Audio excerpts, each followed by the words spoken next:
바울 당시에 고린도에서 오늘날 같이 올림픽 대회가 있었는데 바울 사도는 그 올림픽 대회를 거울 삼아 우리 예수 믿는 사람들도 운동 시합에 나가서 금메달을 타려면은 절제하는 것처럼 신앙 생활에 우리들도 절제를 거듭하지 않을 것 같으면은 올바로 신앙 생활을 할 수 없다고 하는 것이 오늘 본문 말씀의 요지입니다.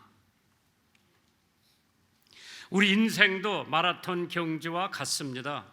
어떤 사람은 지금 초반에 달리고 있고 어떤 사람은 중반에 달리고 있고 저 같은 사람은 후반에 달리고 있는데 오늘 본문 말씀을 통해 인생의 경주를 하는 사람으로서 과연 제대로 다름질하고 있는지 또한 어떠한 마음가짐으로 경주에 임하는지 오늘 말씀을 통해서 함께 은혜 받는 귀한 시간 되기를 주님의 이름으로 축원합니다. 올림픽 대회에서 로마 올림픽 대회가 1960년에 있었는데 그 올림픽 대회에서 마라톤 금메달 탄 사람이 누군가 아는 사람 손 들어보세요. 아프리카 사람인데 아베베라고 하는 사람이 올림픽 마라톤에서 2연패를 한 선수인데 단지 2연패했다고 하는 데 대해서 그 사람을 평가할 것이 아니라 20대 뒤늦게 마라톤에 입문해서 1960년 로마 올림픽에 맨발로 출전을 해가지고 우승을 한 사람이 아베베라고 하는 선수죠. 이것은 전 세계 사람들에게 고정관념을 깨워주는 마라톤 대회였었죠. 첫째로 당시 열악한 환경 때문에 아프리카 선수는 절대 금메달을 딸 수 없다고 하는 관념을 깨고, 두 번째, 인간의 한계를 넘어서 2시간 20대, 그러니까 2시간 20분대의 벽을 깨트린 사람이 아베베 마라톤 선수죠. 이러한 고정관념을 깼는데 그 모습을 본 많은 아프리카 어린아이들은 육상에 대한 꿈을 품고 지금처럼 훌륭한 아프리카 육상 선수들을 많이 나오게 된 원동력이 아베베에서부터 시작했다고 그러죠. 멕시코 올림픽에서 다리를 부상당하면서도 경기 출전했던 아베베는 동료인 마모의 페이스를 조정해주고 도와주기 위해서 올림픽을 2연패했고 사고까지 당했지만은 팀 종료를 돕기 위해서 군말 없이 출전을 한 사람이 아베베 마라톤 선수입니다. 그는 또한 올림픽 이후에 자동차 사고로 하반신을 못 쓰는 불구자가 되었는데도 불구하고 국민들에게 힘을 주기 위해서는 운동을 계속했는데 장애인 올림픽에도 목표를 세우고 피나는 노력을 했습니다. 그 결과 눈썰매 크로스컨트리에 대해 참가해서 다시 한번 금메달을 목에 걸었고 양궁대회, 탁구대회, 각종 종목의 휠체어를 타고 우승을 하며 전 세계인들에게 진한 감동을 선사했습니다. 결국 교통사고 후유증으로 이기지 못하고 41살의 나이에 세상을 떠났지만은 그는 이디오피아뿐만 아니라 전 세계적인 영웅이 됐습니다. 무엇을 위해서 목표를 세워서 살 것인가? 그 사람이 올림픽 마라톤 경기대회에서 이 연패를 한 것은 적지 않은 절제를 했기 때문에 이루어졌다고 하는 얘기입니다. 비록 참번의 자리에 올랐다 하더라도 남을 위해 애쓰고 새로운 목표를 찾아 도전한다면 우리의 삶도 마지막까지 아름다운 것이고 계속해서 보람있고 가치 있는 삶을 살기 위해서 절제를 끊임없이 하면서 도전할 때 우리에게 반드시 승리가 있는 줄 믿습니다. 그렇기 때문에 베드로 후서 1장 4절 이하에 보면은 이러므로 너희가 더욱 힘써 너의 믿음의 덕을 지식을, 덕의 절제를, 절제의 인내를, 인내의 경건을, 경건의 형제 우애를, 형제 우애의 사랑을 공급하라. 결국은 규절 짓는 곳이 사랑이에요. 그렇기 때문에 오늘 본문에 있는 말씀을 근거로 모든 일에 절제하라고 하는 말씀을 드리고 싶습니다. 고린도전서 9장 25절에 이기기를 다투는 자마다 모든 일에 절제하나니 그들은 썩을 승리자 관을 얻고자 하매 우리는 썩지 아니할 것을 얻고자 하노라. 절제라고 하는 것은 먹지 말라고 하는 것이 아니고 하지 말라고 하는 것이 아니라 적당히 하라는 것이죠. 하나님이 주신 유익한 것들도 절제하지 않으면 죄가 될 수 있다는 것을 보여주는 예가 있습니다. 니얼 앤더슨이라고 하는 사람이 이제 자유입니다, The Bondage Breaker, 그런 책을 썼는데 거기 무슨 얘기를 쓴고 하니 앤더슨 박사가 육체적 휴식이 게으름이 될 수가 있다, 침묵이 대화의 부재가 될 수 있다, 이익을 취할 수 있는 능력이 탐욕과 욕심이 될 수 있다, 인생을 즐기는 것이 무절제가 될 수가 있다, 다른 사람의 소유물에 관심 갖는 것은 탐심이라고 그랬죠. 음식을 즐기는 것이 탐식이 된다고 그랬죠. 자신을 돌보는 것이 이기주의가 될 수 있고, 대화가 잡담이 될 수 있고, 신중함이 불신이 될 수 있고, 긍정적인 태도가 무감각이 될 수가 있고, 사랑이 과잉 보호가 될 수 있고, 민감한 양심이 완벽주의가 될 수 있고, 관대함이 낭비가 될 수 있고, 조심성이 두려움이 될 수가 있다고 그 책에 언급을 해놨습니다.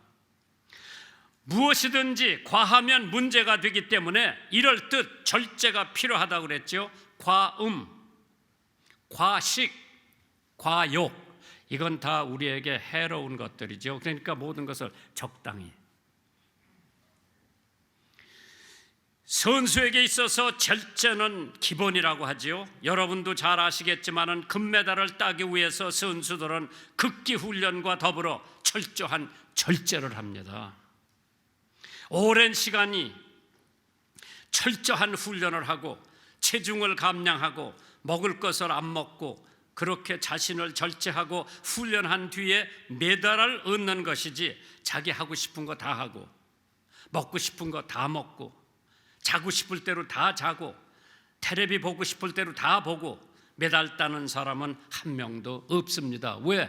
절제가 없기 때문에 그러한 사람은 선수로 내보내도 금메달은 딸 수가 없는 사람들입니다. 하물며 인생의 경주를 하는 우리들은 썩지 않을 것을 얻기 위해 자신을 절제해야 하는 것은 당연한 이치라고 그랬죠. 14세기에 벨기에 왕이 한 분 있었는데 그 사람이 이름이 레이먼드예요. 백성들에게는 전혀 관심이 없고 오로지 맛있는 음식만 찾는 어리석은 임금이었습니다. 결국 반란을 일으켜 왕의 자리에서 쫓겨났으며 그의 사촌 형이 새로 왕이 되었습니다. 그러나 사촌 형이 차마 자기 사촌 동생 왕 레이먼드를 죽일 수가 없어서 감옥에 가둬 놨어요. 그 감옥을 새로 만들었다는데 문이 굉장히 작은 문이래요. 그러나 그 크기가 뚱뚱한 것만 줄이면 나올 수 있는 문이래요. 거기다 갖다 넣고 매일 진수성찬을 들여보냈대요. 너는 백성을 돌보지 않고 자기 안위만을 신경 썼다. 만약 음식에 대한 탐욕을 이겨내 살이 빠지면 이 문으로 나올 수가 있다면서, 그러면 너는 자유한 몸이 될 수 있지만 음식의 유혹을 이기지 못하고 절제를 못한다면 평생 그 감옥소에서 살아야 한다고 사촌형 왕이 동생한테 그렇게 얘기를 했습니다. 그러나 막상 문이 생각보다 작지 않아 레이먼드가 조금만 노력한다면 충분히 나와 자유의 몸이 될 수 있었지만은 그는 한 번도 음식의 유혹을 이겨내지 못하고 결국 죽을 때까지 감옥에서 벗어나지 못하고 감옥에서 죽었다고 합니다. 왜? 절제가 없었던 레이먼 왕은 그 차려주는 음식을 절제를 하면 될 텐데 못 절제하고 그냥 감옥소에서 죽었다고 그러죠. 1차적인 욕구에 사로잡힌 사람은 참된 자유를 누릴 수가 없습니다. 인생의 최고의 자리에 예수님을 모심으로써 우선순위를 절대로 정하기 바라고 피조물의 노예가 되지 않고 하나님 자녀로서 피조물을 다스리게 됨을 기억하면서 먹고 마시는 일보다는 주님 나라 건설에 시간과 돈을 쓰는 지혜롭게 절제하는 복된 성도들이 되시기를 주님의 이름으로 축원합니다. 고린도전서 9장 25절에 이기기를 다투는 자마다 1등을 하기 다투는 자마다 모든 일에 절제하나니 그들은 썩을 승리자의 관을 얻고자 하되 우리는 썩지 아니할 것을 얻고자 하노라. 그런 까닭에 성도에게 있어서 절제는 어떠한 의미를 갖고 있나? 그것은 십자가에 자신의 정욕과 욕심을 못 박는 것이라고 그랬죠. 자기를 부인하는 것이라고 했습니다. 성경에 자기를 부인하고 자기 십자가를 지고 날마다 나를 쫓는 자라야 예수님의 제자가 될 수 있다고 하는 것처럼 예수님의 제자가 되려면 절제가 있어야 돼요. 자기의 혈기와 육신의 만족대로 사는 것이 아니라 하나님의 뜻대로 사는 것이 절제입니다. 갈라디아서 5장 24절에 그리스도 예수의 사람들은 육체와 함께 그 정욕과 욕심을 십자가에 못 박은 사람들이라고 그랬죠. 자기 혈기와 육신의 만족대로 사는 사람이 아니라 하나님의 뜻대로 사는 것이 절제라고 했습니다. 그래서 바울 사도는 나는 날마다 죽는다. 고린도전서 15장 31절에 형제들아 내가 그리스도 예수 우리 주 안에서 가진 바 너희에게 대한 나의 자랑을 두고 단언하노니 바울 사도가 얘기해서 나는 날마다 죽노라. 내 몸을 쳐서 복종케 한다고 그랬죠. 친다고 하는 것은 굴복시킨다고 하는 것입니다. 사도 바울은 마치 권투 선수가 척수를 치듯이 자신의 생각과 의지를 그렇게 쳐서 주님께 완전히 굴복하고 복종한다고 하는 뜻이 이 말씀에 내포되어 있습니다. 지금 우리가 살고 있는 시대는 하나님보다는 돈과 쾌락과 명예의 시대입니다. 우리가 보는 대로 듣는 대로 받아들이면 넘어질 수밖에 없고 세속에 물들 수밖에 없지만은 그렇기 때문에 영적 다름질에서는 승리하기 위해서는 절제가 필수적입니다. 우리 일상생활에 절제가 없으면은 하나님을 위해서 일하는 것이 굉장히 힘듭니다. 그래서 바울이 나는 날마다 죽는다. 절제는 자동차의 브레이크와 같다고 그랬죠. 브레이크가 고장나면 차를 멈출 수가 없어 큰 사고가 나고 생명을 잃어버리게 되죠. 미국 역사상에 가장 존경받는 대통령이 아브라함 링컨이라고 그러죠. 독실한 크리스찬이었던 어머니 낸시 링컨은 자기 아들 아브라함에게 신앙을 강조했고 말씀을 읽어주었고 그리고 일찍 세상을 떠나면서 이런 유언을 남겼습니다. 아들아, 평생 정직하고 바르게 살아야 한다. 비록 너에게 재산은 한 푼도 물려주지 못했지만 더 큰 신념과 신앙을 물러주었기에 엄마는 기쁘게 눈을 감을 수가 있단다. 이 유언을 평생 간직하고 살던 아브라함 링컨은 스스로 절제하며 몸과 시간에 해로운 일들을 하지 않았다고 하죠. 그리고 후에 대통령이 되고 링컨은 자신의 모든 성공을 어머니의 공로로 돌렸다고 합니다. 그가 이렇게 말했대요. 지금의 나의 이렇게 될 수 있을 거라 생각했던 희망, 나의 모든 좋은 습관은 모두 어머니에게서 물려받은 것이라고 고백을 합니다. 신앙은 단순히 교회와 성경에서 배우는 것이 아니라 부모님과 또 그들의 행동과 그들의 말을 통해서 전송되는 거라고 그랬죠. 말씀과 신앙보다 더 값진 것이 없기에 믿음은 자녀들을 통해서 가문 대대로 전해져야 합니다. 자녀들을 정말로 위한다면은 그 어떤 재산과 능력보다 할머니와 어머니 윤회계처럼 신앙의 유산을 자식에게 물려주시고 성령의 9가지 열매를 맺는 삶을 살 수 있도록 자녀들을 양육하는 것이 부모로서 가장 좋은 것을 선물로 하는 것이라고 했습니다. 디모데후서 1장 5절에 이는 내 속에, 디모데에게 한 얘기죠. 바울 사도가 이는 내 속에 거짓이 없는 믿음이 있음을 생각함이니라. 이 믿음은 먼저 내 외조모 외할머니 로이스와 내 어머니 유니게 속에 있더니 내 속에도 있는 줄 확신하노라. 디모데는 외할머니 신앙, 어머니 신앙을 그대로 본받아 가지고 바울 사도의 동역자가 돼 가지고 훌륭한 하나님의 일꾼이 되었다고 하지요. 어떠한 것을 나누어 줬길래 갈라디아서 5장 22절에 오직 성령의 열매는 사랑과 희락과 화평과 오래 참음과 자비와 양선과 충성과 온유와 절제라고 그랬어요. 처음에는 사랑, 마지막에는 절제로 끝마치는 거죠. 사랑과 절제 가운데에 7개의 열매가 있는 거예요. 사랑과 절제 안에 그 7개의 열매를 맺어서 그렇게만 생활한다고 할 것 같으면 그 사람은 이 세상에 와서 잘 살고 하나님 섬기다가 간 줄 믿으시기 바랍니다. 절제가 중요하지만 절제가 말처럼 쉽지는 않습니다. 육적인 것, 세상적인 것에 대해 절제를 하려면 영적인 것에 몰두를 해야 됩니다. 영적으로 빈곤해지면, 영혼이 메마르게 되면 인간의 본능적으로 하나님이 아는 다른 것들을 통해 위로와 만족을 얻으려고 합니다. 그래서 더 많이 먹고 더 많이 마시고 더 많이 소비하고 더 많이 술 취해야 되는 줄 아는 사람들이 많이 있습니다. 그런데 더 많이 먹고 더 많이 마시고 더 많이 사고 더 많이 취한다고 해서 위로받는 것이 아닙니다. 그것은 잠시뿐이고 더 큰 공허감에 시달리게 된다고 합니다.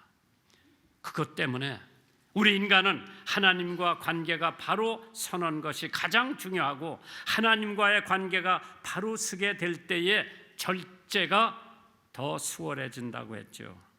하나님의 영으로 충만할 때 절제가 잘 될 수 있습니다. 하나님을 더욱 알아가려는 열망, 영적인 것에 대해 열망을 갖는 것이 절제의 근본이라고 그랬죠. 고린도전서 9장 26절입니다. 그러므로 나는 다름질하기에 방향이 없는 것 같이 아니하고 싸우기를 허공을 치는 것 같이 아니한다. 인생의 올바른 목표를 가지라고 하는 거죠. 사도 바울은 다름질하기를 방향이 없는 것 같이 하지 말라고 그랬죠. 다시 말해서 목표를 세우라고 했어요.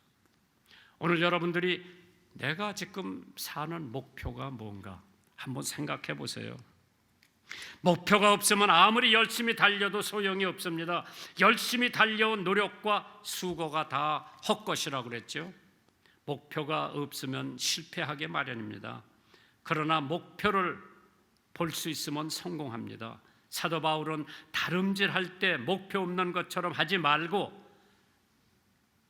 이럴 듯 인생의 경주에 목표를 중요시해야 됩니다. 빌립보서 3장 13절 이하에 표대를 향하여 그리스도 예수 안에서 하나님 위에서 부르신 부름의 상을 위하여 쫓아가라 그랬죠. 바울 사도 목표가 있었어요.